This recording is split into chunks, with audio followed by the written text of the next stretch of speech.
Hello everyone, myself Dr. Maya Agarwal, Assistant Professor SPC Government College Ajmer. Today we are discuss about topic Assessment of an Ideal Organization. तो संगठन का अगर हम देखें तो प्रबंध का एक महत्वपूर्ण कार्य माना गया है। एक प्रबंधक नियोजन के पश्चात संगठन का कार्य करता है।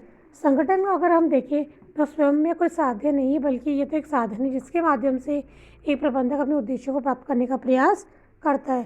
तो आज हम देख रहे हैं कि एक आदर्श संगठन में किन किन बातों का होना आवश्यक है। तो कुछ बिंदुओं पर हम चर्चा कर रहे हैं।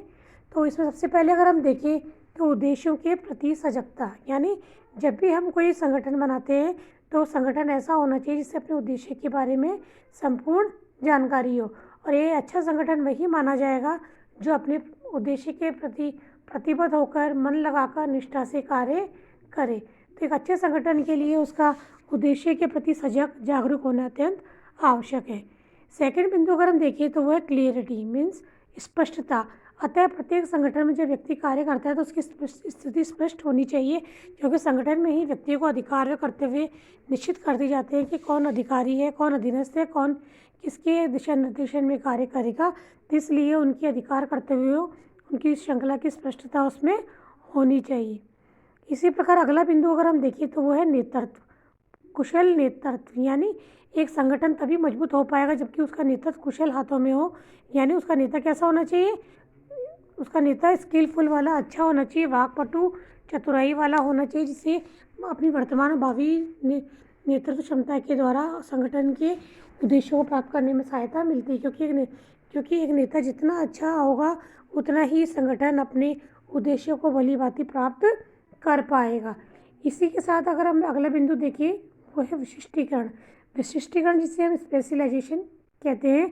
आज हम देखिए तो हमारे हेनरी फ्योल और टेलर थे, उन्होंने संस्था में अपने कर्मचारियों से अधिक कुशलता का उपयोग करने के लिए विशिष्टीकरण पर जोर दिया था। वो ये कहते थे कि संस्था में कार्य विभाजन या विशिष्टीकरण के आधार पर ही हम अपने लक्ष्यों को अधिक अच्छे से प्राप्त कर पाते। तो इसके लिए विशिष्टीकरण अपनाना चाहिए, यानी जो व्यक्ति जिस कार्य को करने में दक्ष है या रुचि रखता है उसको वही कार्य सौंपना चाहिए। ऐसा करने से हम उसकी उपयोगिता का, उसकी कार्यकुशलता का संपूर्ण संस्था के उपयोग करने में सफल हो पाएंगे। इसी प्रकार अगर हम देखें तो उनके अधिकार और दायित्वों में समानता होनी चाहिए। यानी जब कर्मचारी जिस संगठन में कार्य कर रहा है तो जहाँ उसको अधिकार दिए गए हैं कार्य करने के लिए, उसी के समक्ष उसको दायित्व भी दिए जाने चाहिए। उससे क्या होगा? अधिकार दायित्वों में अगर संतुलन बना रहेगा तो कर्मचारी टिककर मन लगाकर पूर्ण निष्ठा से संगठन के लिए कार्य करेगा। इसी क्रम में अगला बिंदु अगर हम देखें तो वह सुदृढ़ संप्रेषण व्यवस्था, मीन्स साउंड कम्युनिकेशन सिस्टम।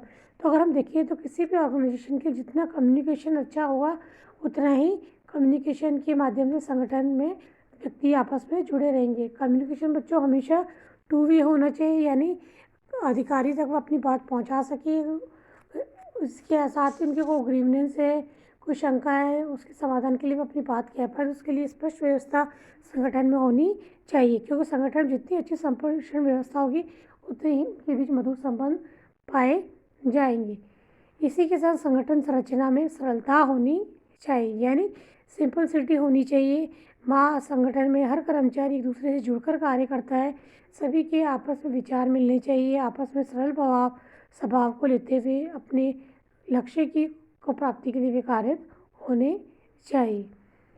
इसी प्रकार अगर हम देखें तो वो अगला गुण हम देखें तो वो लोचशीलता या फ्लेक्सिबिलिटी भी होनी चाहिए। क्योंकि एक संगठन जब कार्य करता है तो संगठन के कार्यों पर संस्था के आंतरिक एवं बाहरी वातावरण का प्रभाव पड़ता है।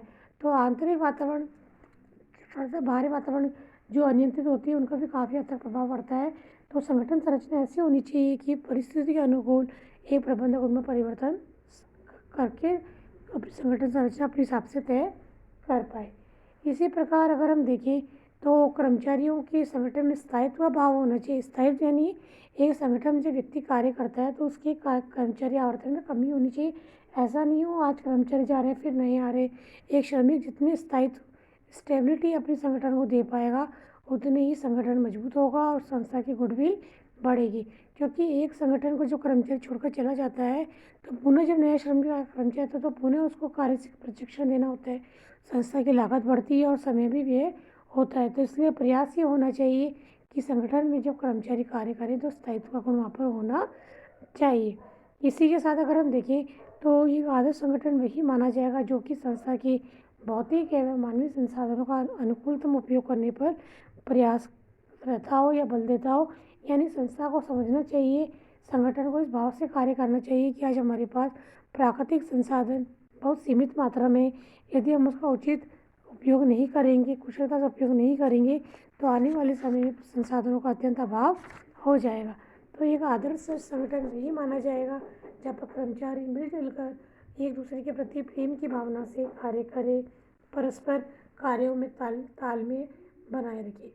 इसी प्रकार एक अच्छा संगठन अगर हम देखें तो उसमें समन्वय का गुण होना चाहिए। समन्वय मीन्स कोऑर्डिनेशन, जैसा कि टेरी ने कहा है, समन्वय प्रबंध का सार है। क्योंकि यदि आपके पास संसाधन खूब अच्छे, आपने अच्छी प्लानिंग कर ली, अपने संस्थान को संगठित भी कर लिया, लेकिन अगर उनमें आपस में आपने समन्वय नहीं किया, तालमेल नहीं बैठाया, मीन्स आपने संसाधनों का उचित उपयोग नहीं किया, संसाधन जो आपके पास भौतिक संसाधन है उन पर अपना श्रम लगाकर उसका उपयोग करेगा, लेकिन यदि आपने भौतिक और मानवीय संसाधनों में उचित तालमेल नहीं बनाया तो आप अपने लक्ष्य को प्राप्त नहीं कर पाओगे। इसी प्रकार अगर हम देखें तो एक अच्छे संगठन में औपचारिक संगठन के साथ साथ अनौपचारिक संगठन भी आज हम देखें तो ये लक्षण देखने को मिलते हैं।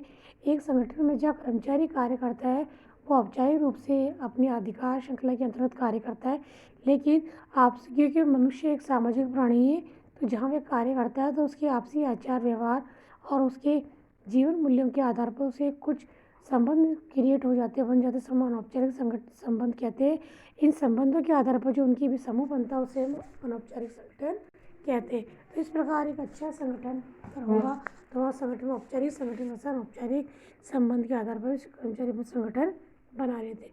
तो इन सब गुण जो सारे ही गुण एक अच्छे संगठन में पाए जाएंगे और एक संगठन का जितना अच्छा मजबूत नेता होगा वह अपने अनुयायियों से जो अपेक्षा रखता है उनकी उसके अनुरूप कार्य करवाने में सफल होगा। लेकिन हमें ये ध्यान रखना है एक संगठन के नेता की कथनी और करनी में अंतर नहीं होना चाहिए।